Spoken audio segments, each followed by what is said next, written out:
Les fruits de l'esprit, c'est l'amour, la joie, la paix, la patience, la bonté, la bénignité, la fidélité, la douceur, la tempérance. La loi n'est pas contre ces choses. La loi n'est pas contre ces choses. Alléluia. Amen. Mon père, on entend.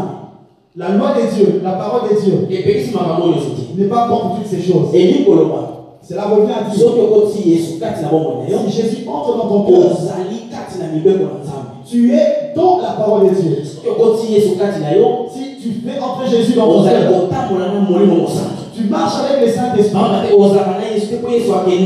Tu ne seras pas avec le Seigneur Jésus parce qu'il est monté au ciel. Il s'est assis à la droite du Père. Il demande la grâce de Dieu sur ta vie. Mais il a dit, je ne vous laisserai pas orphelin. Je vous enverrai le Saint-Esprit. Il est avec nous. Tout ce que tu peux faire, tout ce qui peut t'arriver, quand tu as Dieu, tu as le Saint-Esprit, l'esprit de révélation, de compréhension. C'est ce qui manquait à Nicodème. Nicodème enseignait les autres. Mais une parole qui manquait l'esprit. Nicodème enseignait la parole de Dieu. Mais cette parole manquait la sagesse de Dieu. Nicodème enseignait la parole de Dieu. Mais lui-même n'avait pas Dieu en lui. Cela veut dire que la foi n'y était pas dans tout ce qu'il parlait. Il avançait aux autres. Lorsque tu reçois Jésus comme ton Seigneur et ton Sauveur, tu le fais asseoir au frère. Le Saint-Esprit vient habiter en toi. Cela revient à dire que tu reçois la sagesse. La parole de la vie. Que ce livre de la loi ne s'éloigne pas de toi. Cela deviendra plus difficile de tromper. La parole de Dieu qui est écrite ici. Lorsque tu as le Saint-Esprit, elle ne sera plus difficile. Dieu dit à Josué que ce livre de la loi ne s'éloigne pas de toi, de ta bouche. Que cela ne s'éloigne pas de toi. Si tu n'as pas Dieu en toi, tu vas t'en séparer. Si tu t'en sépares, tu marches comme une personne sans loi. Si tu marches comme une personne sans loi, ta récompense, c'est la mort. Parce que tu es séparé de Dieu. Même si tu es dans l'église, Nicodème était dans la religion. Il allait à la synagogue. Mais il n'avait pas la vie en lui. Tu peux être à l'église. Mais cela n'est pas une assurance. Mais si Jésus entre dans ta vie, tu prends une assurance. Parce que cela amènera la crainte de Dieu en toi. Parce que tu seras conscient que le Seigneur a pardonné le péché. Le Seigneur m'a lavé, m'a purifié. Tu prends conscience que le Saint-Esprit est en toi. Tu auras peur du péché. Le péché, parce que le péché va s'éloigner de toi. Si tu es là au milieu de nous, tu seras un témoignage qui va amener les autres au Seigneur. Aujourd'hui, c'est différent. Les chrétiens sont là. Mais les autres se loignent de l'église à cause de lui. Il peut être un prophète. Mais il éloigne les prédits du Seigneur. Quand Jésus est venu, Jésus est venu nous remplir de la divinité. Jésus n'est pas venu pour nous mettre hors de la divinité. Nous étions pécheurs. Nous sommes venus à Jésus pour qu'il ôte nos péchés. Jésus est venu en chair. Il a revêtu l'humanité. sanctifié. Pour devenir, il s'est fait pécher. Pour qu'il soit sanctifié. Quand Jésus a été sanctifié, Jésus en toi. Cela veut dire que toi et moi, nous sommes saints. Puisque nous sommes saints, nous sommes devenus justes. Il n'y a plus de condamnation sur nous. Qu'est-ce qui peut te retenir dans le péché? Cela veut dire que tu n'as pas encore reçu vraiment Jésus. Cela veut dire que le Seigneur n'est pas le roi. Si Jésus s'est établi dans ta vie, ta vie va changer. Qu'importe le temps que cela peut prendre. Mais tu seras une personne transformée, changée.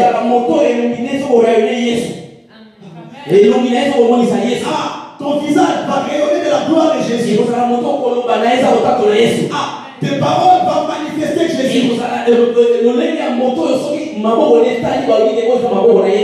Quand les gens verront tes mains, les gens diront c'est le même Jésus. Tout en toi va revêtir la divinité. Cela va enseigner. Quand le Père a envoyé Jésus, dans Jean 3,16, car Dieu nous a tant tellement aimés, il a pris son Fils unique, il nous a donné pour qu'au travers de lui nous recevions la vie éternelle. Pourquoi nous négligeons cela? Parce que nous n'avons pas encore saisi la pensée de Dieu. Nous venons à Dieu à cause des choses matérielles. Toutes ces choses dont nous pouvons derrière passeront. Tous les hommes de Dieu passeront. Les paroles de Dieu et Dieu lui-même ne passeront jamais. Voilà pourquoi le Seigneur Jésus vient, il dit je me tiens devant ta porte et je frappe. Si quelqu'un entend ma voix et ouvre la porte, je vais faire une illustration. Nous avons une chaise. Papa dit de vous venir.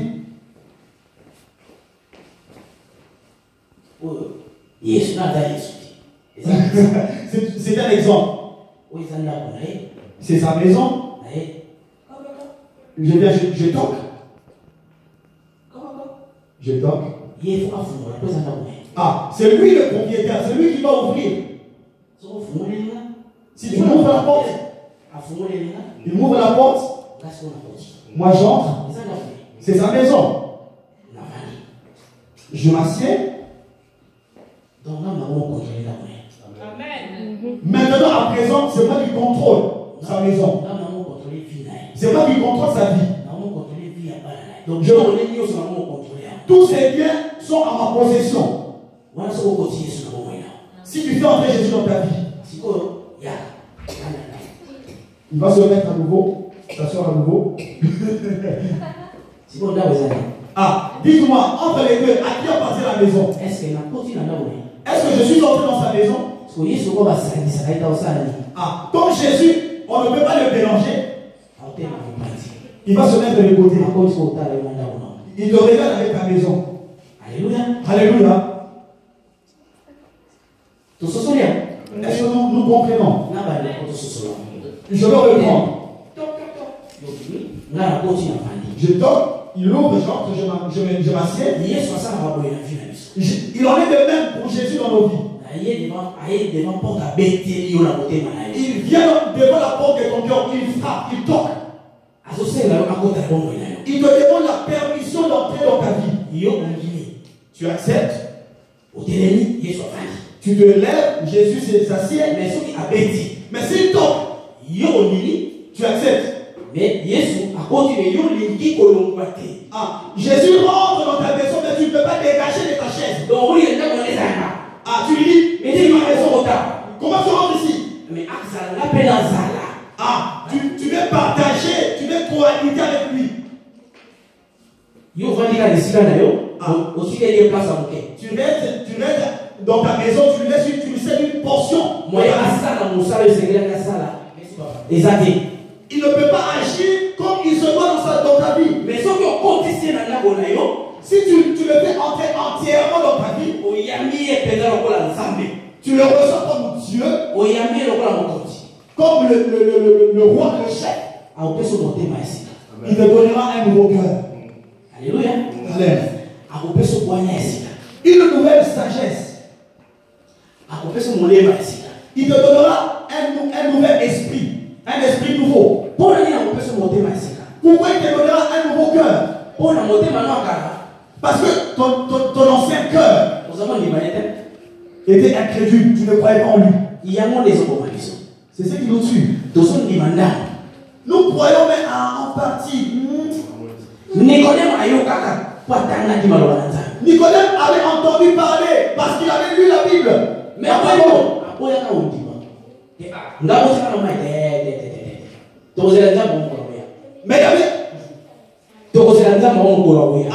nous attendons les retours de Jésus. Alléluia. Amen. Toi aussi tu dis la vérité. Nous sommes pareils. J'ai encore les temps. Il raconte que c'est des bobards, tout ça. Il ne regrette pas tout de suite. Dis-moi bien aimé. Il faut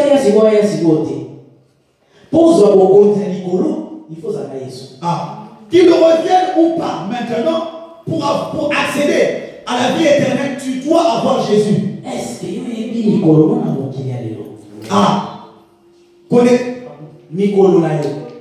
connais-tu les nombres de tes jours sur la terre?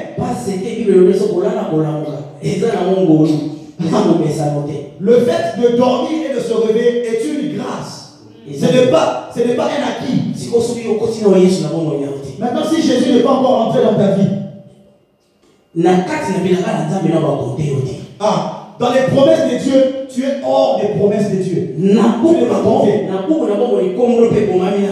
Dans les livres de la vie, ton nom n'est pas encore inscrit. Dis-moi maintenant, quand tu mourras, où seras-tu? Tu attends une seconde grâce alors que tu es déjà mort. Je peux juste nous dire quelque chose.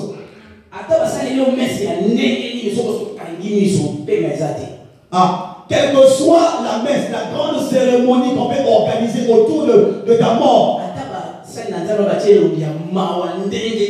même si les hommes de Dieu ont pitié de toi, compassion, pleure, si tu marchais dans le péché, tu vivais une vie de péché, le salaire du péché, c'est la mort. Romains 30. Amen. Tu meurs dans la chair et tu meurs dans l'esprit. Ta destination, c'est l'enfer.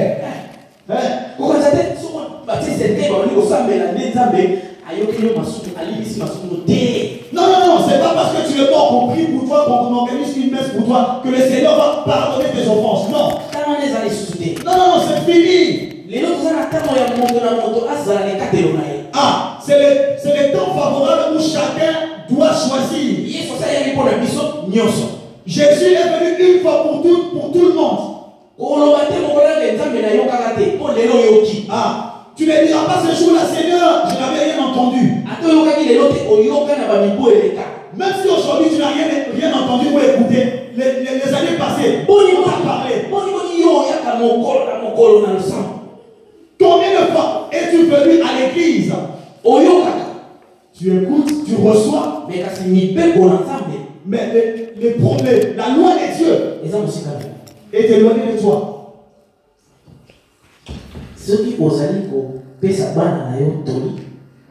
Quand tu conseilles tes enfants, ils rejettent tes enseignements, tes conseils. Comment te sentiras-tu? Alléluia. Si on peut savoir instruction que vous allez faire ça, ça, ça. Revenez à la maison avant 20h.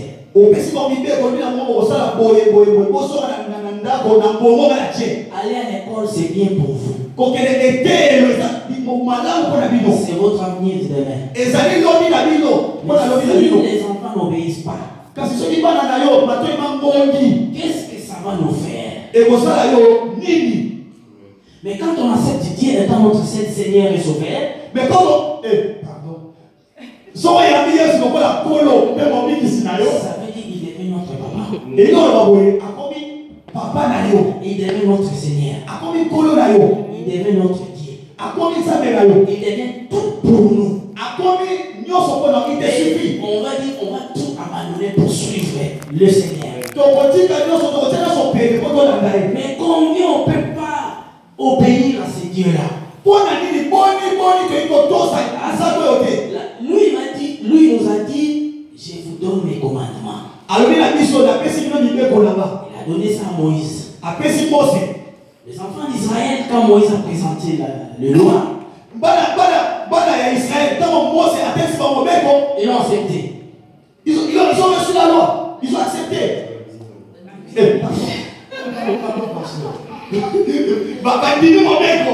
Mais vraiment, c'était pas bien. Après, ils ont commencé à déshonorer devant ces lois-là. Mais après, ils ont rejeté la loi. Ils ont dit moi la biso. Ils ont dit moi la biso. Ils ont dit moi la biso. Ils ont dit moi la biso. Il en met des mêmes pour nous. Tu mets de la sur ma bouche.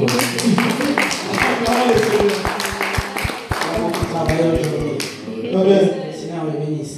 Vraiment. Moi, j'aime beaucoup prêcher à Nicolas parce que j'aime que les gens comprennent vraiment ce que j'ai dit. Je ne vais pas chercher des vocabulaires. C'est pas aussi ma langue, c'est la langue des bourgeois. J'aime prêcher dans ma langue parce que je me sens à l'aise. Pour mieux faire passer le message. Retournons dans la parole. Si nos enfants ne nous obéissent pas, nous ne serons pas contents. Maintenant, si cela en est le cas avec nous entre Dieu, si nous ne respectons pas Dieu, que Dieu trouve cela normal. Le Seigneur nous regarde avec compassion à cause de son fils Jésus, celui qui a souffert pour nous. Mais il nous a pas abandonné. Il s'est assis à la droite de Dieu pour intercéder pour nous. Rachetez le temps. Ah, Moligami, où est la tamo? Car les jours sont mauvais. On est né ensemble avec beaucoup de personnes. Ah, aujourd'hui ils sont partis. Nous ne sommes pas spéciaux par rapport à eux. Mais c'est par la grâce de Dieu que le Seigneur nous protège encore. Parce qu'il a encore une mission à accomplir avec nous. Je voulais te rappeler encore une chose. Acceptez Jésus dans ta vie. Répands-toi. Répands-toi. Répands-toi. L'air est déjà là. Où les vrais adorateurs adoreront le Père en esprit et en vérité. Tu veux être dans quel côté? Tu veux vraiment décevoir Dieu tout le temps. Le Seigneur est discipliné. Toi qui me suis, le Seigneur discipline. Répands-toi. Peut-être aujourd'hui tu as encore la vie. Tiens ton souffle de vie. Mais attention le lendemain. Le Seigneur peut retirer ce souffle. Comment tu vas te présenter devant Dieu? Dans le livre des souvenirs, ton nom ne figure pas. Si ton nom figure dans le livre des souvenirs, qu'est-ce que tu as fait comme travail que tu vas présenter devant Dieu? le Seigneur va t'appeler, il va te dire que moi j'étais doté de l'intelligence, j'étais doté de la sagesse, il y avait ça pour toi. Ce n'était pas pour toi-même, c'était pour tes prochains. Si le Seigneur t'a donné de l'argent, ce n'est pas pour toi-même, c'est pour aider les autres qui n'en ont pas. Si le Seigneur t'a donné le travail professionnel, si tu es avancé dans ta vie professionnelle, c'est pour aider tes prochains. Si le Seigneur t'a donné un pays, ça veut dire pour gérer ce pays-là, pour le peuple de ce pays. Si le Seigneur t'a donné ta famille, c'était pour sa gloire. Qu'est-ce que tu vas présenter devant Dieu?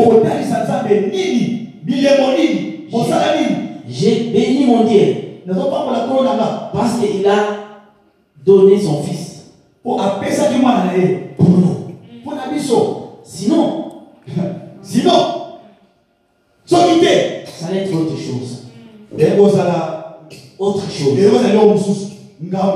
Sache que Jésus est mort pour toi et moi. Et il nous a fait encore grâce. Il est là pour nous, dans nous. Laissez le Seigneur te donner encore un cœur nouveau. Un esprit nouveau. Et une sagesse nouvelle. Enfin, tu puisses croître dans le Seigneur. Parce que tout est passager. Mais sa parole ne passera point.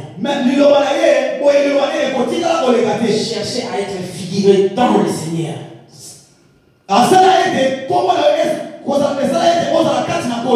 Ne cherche pas à être figuré parmi les hommes. Nicodème était un grand figurant. Mais c'était parmi les hommes. Mais le Seigneur ne le reconnaissait pas. Mais toi et moi, on a la grâce d'accepter Jésus-Christ dans ta vie pour marcher selon Dieu, marcher avec Jésus-Christ, marcher avec notre Dieu le Père, marcher selon la parole de Dieu, marcher selon les convictions du Seigneur, marcher selon l'Esprit de Dieu. C'est là où tu verras ton entourage va venir à l'église. Il y a beaucoup de chaises vides ici. Mais on doit rappeler ces sièges-là. On est là pour évangéliser. On est là pour ramener les âmes perdues vers le Seigneur. Parce que pourquoi nous allons nous aller au paradis et pas les autres? Jésus-Christ nous a demandé de continuer avec là où lui il s'est limité. Remettons-nous dans le travail. Travail pour Dieu. Parce que quand on travaille pour Dieu, nous n'allons pas perdre notre temps pour rien. Parce que le Seigneur va se souvenir de nous. J'ai béni Dieu pour cette journée d'aujourd'hui. J'ai béni encore Dieu parce que c'est lui qui va nous donner encore beaucoup de joie. Il nous a donné un cœur nouvel. Il va nous donner une joie nouvelle.